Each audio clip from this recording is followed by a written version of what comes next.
That was wonderful. Good morning. My name is Donna McClurkin, and I'm here as a member of the Sunday Services Committee. Welcome to all of you joining us for today's service, those in person, on Zoom, and later on YouTube. A special welcome is extended to newcomers and visitors here in the Commons and virtually. We are so glad you're here. This is the third in our series of summer services. This year, the broad theme is Living Our Values. People's People speak on this theme in a variety of ways through music and reading selections and a short reflection. Following the reflection, we'll explore the questions for sharing, and those are in your order of service. You're going to hear a lot about connection today. I'm thrilled to say my connection with the Cavanagh family goes back to early 2008, when we found ourselves among many others in Southwest Michigan, focusing on small-scale farming and local food advocacy. Collaborating with them for today's service has yielded the gift of knowing them even better, and today you will too. Let us now move into worship, authentic and curious, with compassion and open to connection in all its forms. But before we do, Reverend Rachel has an announcement.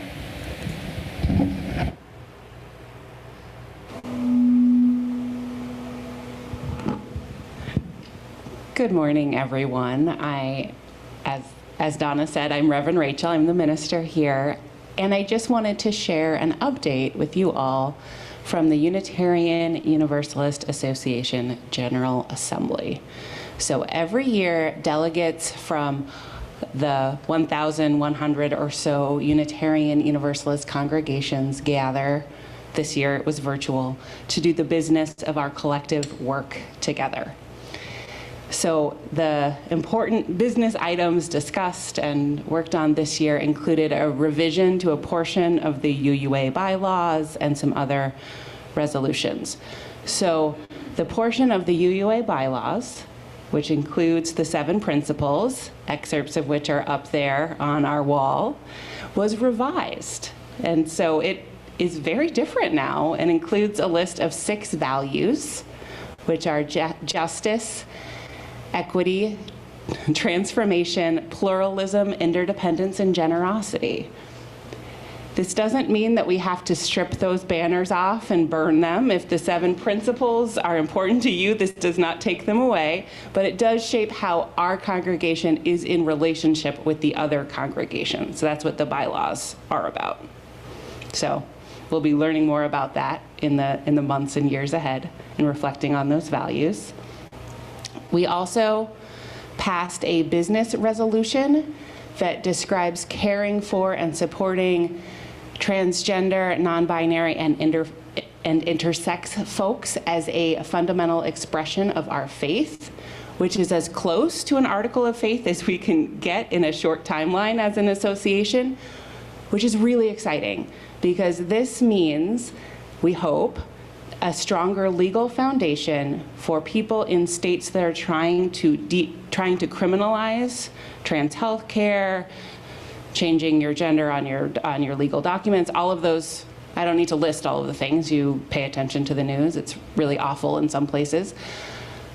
But we can now hopefully challenge all of that on religious freedom grounds, because most of the states that are most hostile to trans, non-binary, and intersex folks also have the strongest legal protections for religious expression. So this is a really interesting strategy, right? We'll see what happens. But I already have a dear friend who's part of a lawsuit in Nebraska or in Missouri challenging some of the abortion restrictions there on faith grounds. A UU minister is the lead plaintiff in the new lawsuit against the state of Louisiana for putting the 10 Commandments into classrooms and she's using her religious freedom as the basis for that lawsuit.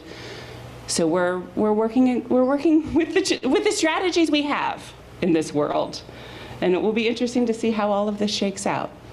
In addition, the General Assembly passed a series of resolutions on issues in the wider world, which are not binding on congregations, but do encourage us to take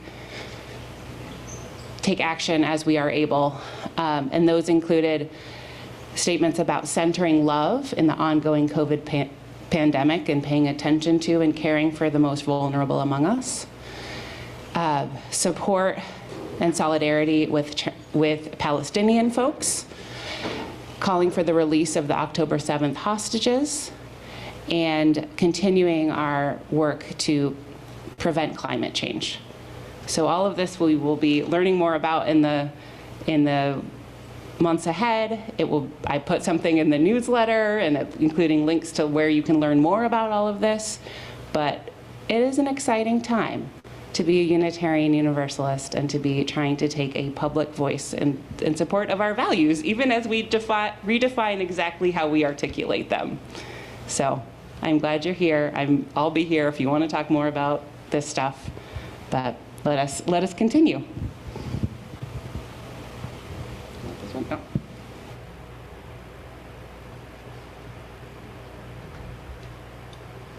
Going to light our chalice today, and our chalice reading is called Thirsty from Gregory Pelly. And so we gather from the ebb and flow of our lives, thirsty for connection to ourselves, thirsty for connection to others, thirsty for connection to the larger life. As we light this chalice, may all who gather here be filled with joy and hope, filled with compassion and love. Here, may we be filled so that we may pour ourselves out into the world.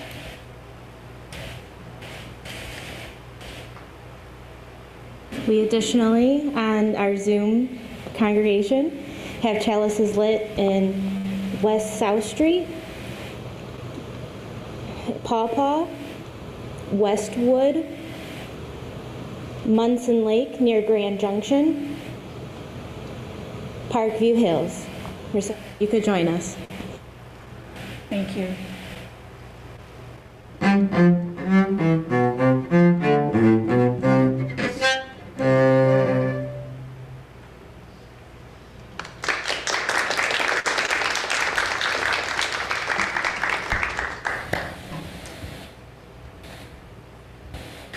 Please join me in giving thanks for all that sustains us, for the countless gifts we each have been given, gifts of life and love and sustenance. We bring these small portions to share in the works of love, which none of us can accomplish alone.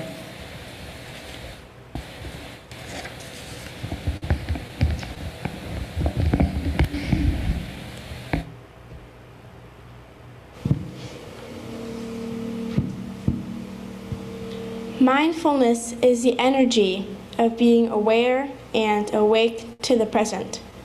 It is a continuous practice of touching life deeply in every moment. Practicing mindfulness does not require that we go anywhere different.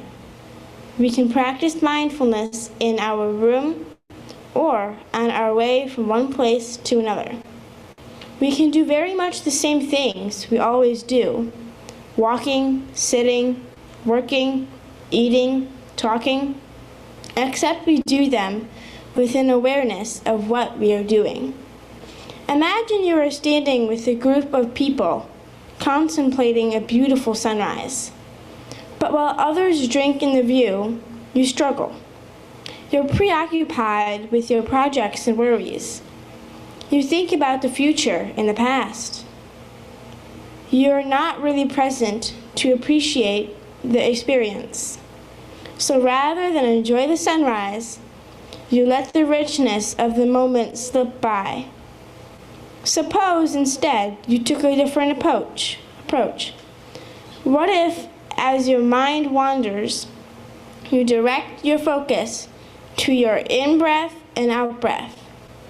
As you practice breathing deeply, you bring yourself back to the present. Your body and mind come together as one. allowing you to be fully available to witness, contemplate, and enjoy the scenery. By going home to your breath, you regain the wonder of the sunrise. We often become so busy that we forget what we're doing or who we are. I know many people who say they even forget to breathe. We forget to look at the people we love and to appreciate them until they're gone. Even when we have some leisure time, we don't know how to get in touch with what is going on inside us. So we turn on the television or pick up a telephone as we might be able to escape from ourselves. Awareness of the breath is the essence of mindfulness.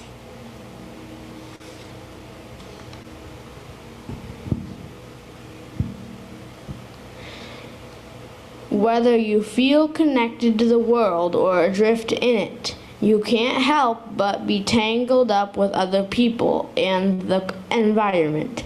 You're born into a family and maybe have one of your own, a significant other, children, parents, brothers and sisters, grandparents, aunts and uncles, cousins, nieces and nephews.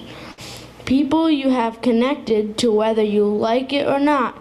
Your friends, as they say, are your family you choose for yourself. You've got neighbors too, whether you wave at them or pretend to don't see them.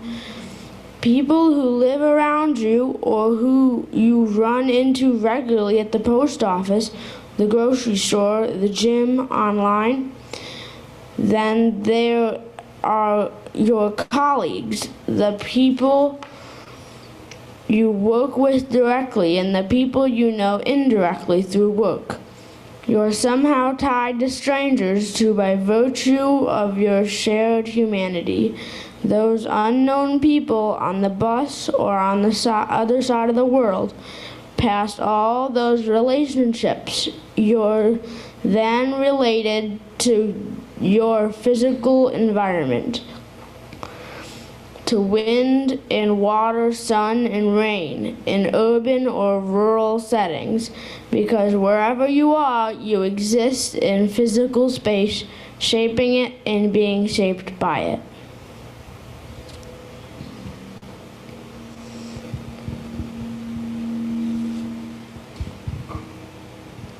Peace is every step. The shining red sun is my heart. Each flower smiles with me. How green, how fresh, all that grows. How cool the wind blows. Peace is every step. It turns the endless path to joy.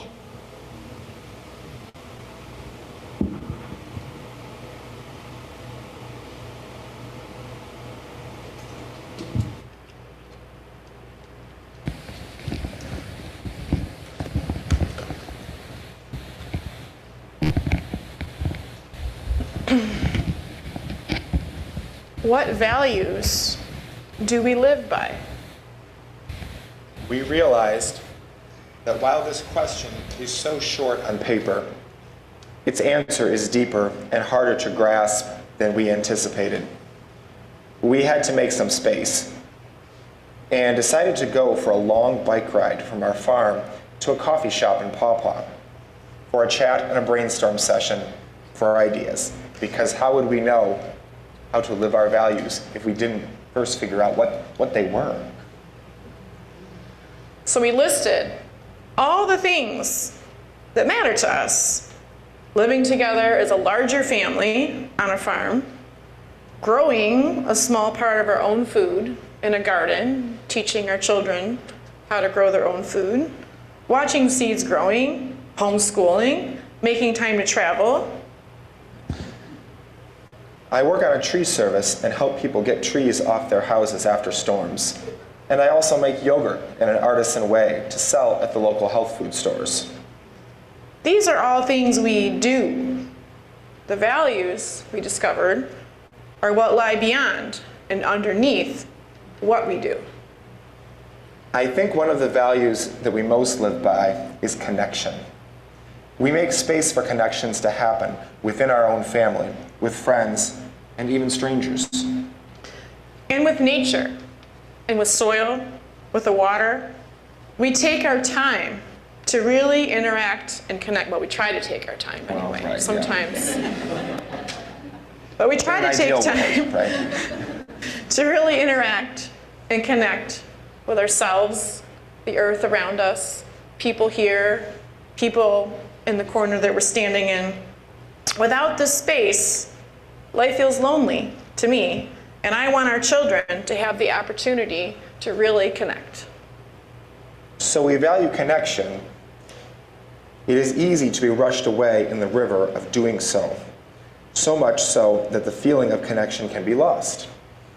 So instead of doing more like our culture tells us to do, buy more, be more, do it all yourself, we try to do less because we want to connect more. But the question is, how do we do less? Or attempt to do less. I used to believe in climbing a career ladder. But the problem with that career ladder for me is it didn't give me the space and the time I needed to know and discover my authentic self, to connect with my aging parents, my mother who a while ago was struggling with Alzheimer's, and spending time connecting with our children. So, how are we now making space for our connections and spreading love in our corner of the world? So years ago, out of high school, I went to college for business and information technology. I worked at a bank for a few years. And while I learned many important things that would later serve me, it was ultimately an unfulfilling job with too many inflexible hours. I decided that more flexibility and opportunities to form relationships was equally as important as income. Especially with my growing family, I didn't want to blink and realize my kids had grown up while I was working. I needed to find a way to make ends meet while still making space. Very challenging. So on our family farm property, one thing we do is to make yogurt and sell it here in the local community. While it does make us some money, I have been careful to structure it in a way that it doesn't monopolize every bit of my time. I purposely resisted the urge to grow it over the years, even though it has done well, so it doesn't become all-consuming. And in this way, I can try to make more time for weeks away with the family and time in the winter to travel or spend extra time with friends and family. This is one of the values that we've been trying to put forth. And the yogurt business, while delicious, is not the only thing we do to make our ends meet while still creating space. While my daughter was in kindergarten, before we began homeschooling, I met a man who was starting up a tree service. He liked me and asked if I would come and work with him. I explained that it was important for me to have space in my life and my work, and that this might not really be a good fit. It sounded like a lot of hours and commitment. "Oh, that sounds amazing," he replied. "I totally get that, and I'd love to fit you in wherever you can. What's important is your attitude, and maybe some planning." In my last 6 years at the tree service, not only have I been afforded the flexibility that I so desired, I found an opportunity to connect with a whole different subset of people that were completely outside of my existing social and political circle. It's a world of hard physical work, trusting others with your life, collaboration, and yet also hardship, sometimes vulgar attitudes, and even drug addiction. Opportunities in this space to model for others abounded. Opportunities to show them different ways of being in the world, and yet also learning from them. And not just the practical and technical knowledge that came from learning to trim trees, which is extensive. I learned to trim trees and drive trucks and operate machinery in ways that I had never explored. But also, watching how they related and giving to others was humbling sometimes, even when they had barely anything to give. One of my former coworkers, Bobby, who unfortunately is now in prison for running a drug house, but he once told me, and I won't soon forget this, He said, if I got $1 in my pocket and there's someone hungry in front of me, I'm going to feed them. We now live on the family farm as a 7-person household. Grandma, Steve's mom, Grandpa, Uncle with autism, Steve and I, and our children, Veda and Vincent. We also have 2 dogs, 2 cats, a bunny, 7 chickens, 47 goats. Sometimes it seems silly to have so many goats when they really don't earn that much money. Everything is for money, money, money. Or does it have to be? No, not for money, but for connection. In our family, our goats are what connects us. The grandparents to the grandchildren, the uncle. We all take turns milking the mamas, caring for the babies, witnessing the awe of birth. We learn to respect the hardest work of cleaning the stalls, and even harder, letting go when a loved animal dies. We learn to ask the hard questions and explore those answers together in different ways. Friends and family members come over. Some people connect over coffee and tea. We connect over goats. We value slowing down. We value slowing down to make space. Space is valuable. Perhaps it can be harder to connect with people of different cultures, different languages, different political backgrounds. This takes time, and it takes listening. Having flexible jobs and more space gives us time to travel in December and January. And for the past 3 years, we have traveled to Costa Rica for 2 months. We practice ourselves and show our children that here too, in different cultures, different countries, we can connect and build languages, and build relationships through different languages. Here, we can travel by public transportation or by foot for 2 months. No need for a car. Towns are set up differently, and it's easier to support the value we have of supporting the earth by driving less. Which brings us to examine the values we hold so dear, but are still searching for ways to improve. Living on a farm 15 minutes outside of Kalamazoo, about an hour's bike ride, how do we drive less? How do we pollute less? We pollute the earth, and it hurts our hearts. We are not living up to this value of earth care. So much comes in plastic. We are living our values the best way we know how for now. There's always room for improvement, more conversation. We value connection.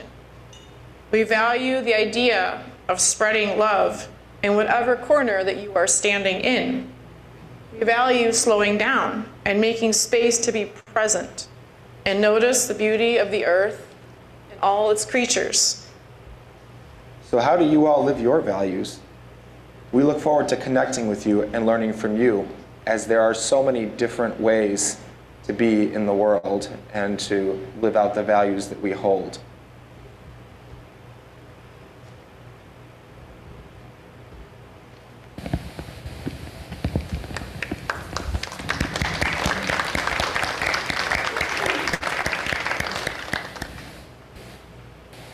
So our summer services, the way they work is after the reflection, there's a few minutes, a few seconds or minutes of chaos while you form small groups of 4 or 5 people, and we are going to share responses one at a time in these small groups to 2 questions. One is, how do you live your values? And the second one is, what is hard and what is easy about living those values? So again, what we're going to do is form small groups. If you're with someone that you see every day, maybe you want to be in a different group, or maybe not. If you're new to People's Church, do whatever feels right. Or well, if you're not even if you're not new to People's Church, do what feels right. Anyway, please take a moment to form small groups of 4 or 5 people or so, and we will take about 12 to 15 minutes, and then we'll get back together and do a closing song.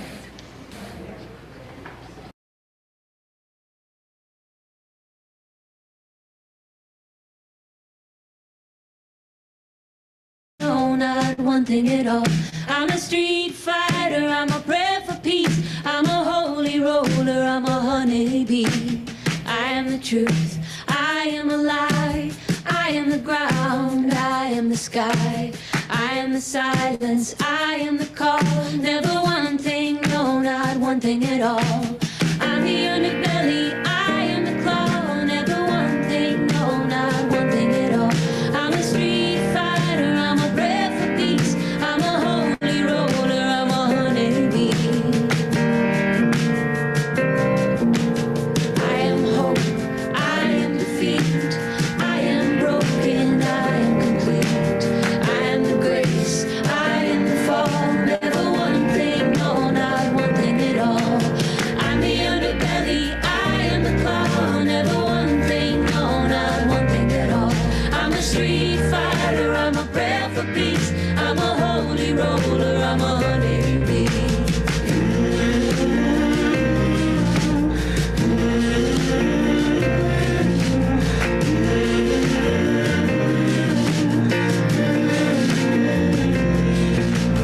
I am the beggar, I am the queen. I am the end, I am the means. I am the hammer, I am the wall. Never one thing, no, not one thing at all. I'm the underbelly, I am the claw. Never one thing, no, not one thing at all. I'm a street fighter, I'm a prayer for peace. I'm a holy roller, I'm a honeybee. I am a victor, I am the loss. I am a prophet, I am the cause. I am the sad, I am the stain. Never know, never know, never one thing. I'm the underbelly, I am the claw. Never one thing, no, not one thing at all. I'm a street fighter, I'm a prayer for peace. I'm a holy roller, I'm a honeybee.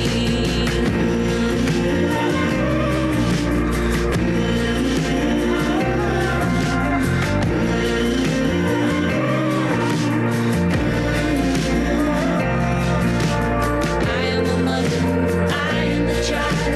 I am the meek, I am the wild. I am the witch, I am the saint. I am alive, never one thing. I'm the underbelly, I am the claw. Never one thing, no, not one thing at all. I'm a street fighter, I'm a prayer for peace. I'm a holy roller, I'm a honeybee. I am the lion, I am the swan. I am the bull, I am the fawn. I am a woman, I am the rain. I am my own, never one thing. I'm the underbelly, I am the claw. Never one thing, no, not one thing at all. I'm a street fighter, I'm a prayer for peace. I'm a holy roller, I'm a honeybee.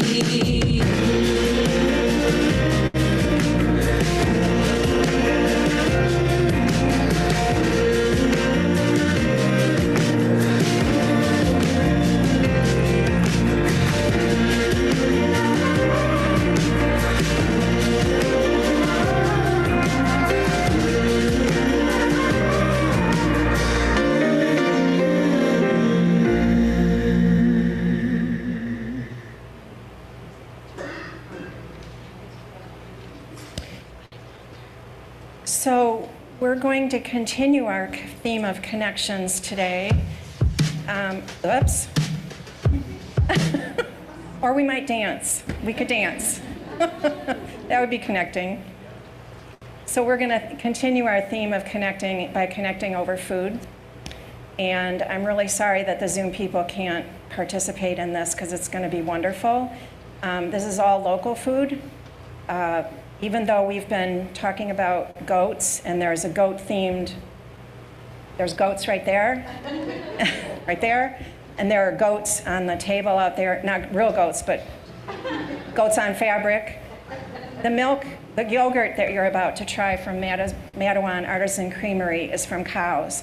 Cows that are, Jersey cows that are raised on pasture the way cows were meant to be raised. So the milk is local, yogurt's local. We have granola from Jack and Jill in Paw Paw. and we have local blueberries. So please, Veda and Vincent are ready to serve you. Please enjoy. Thank you.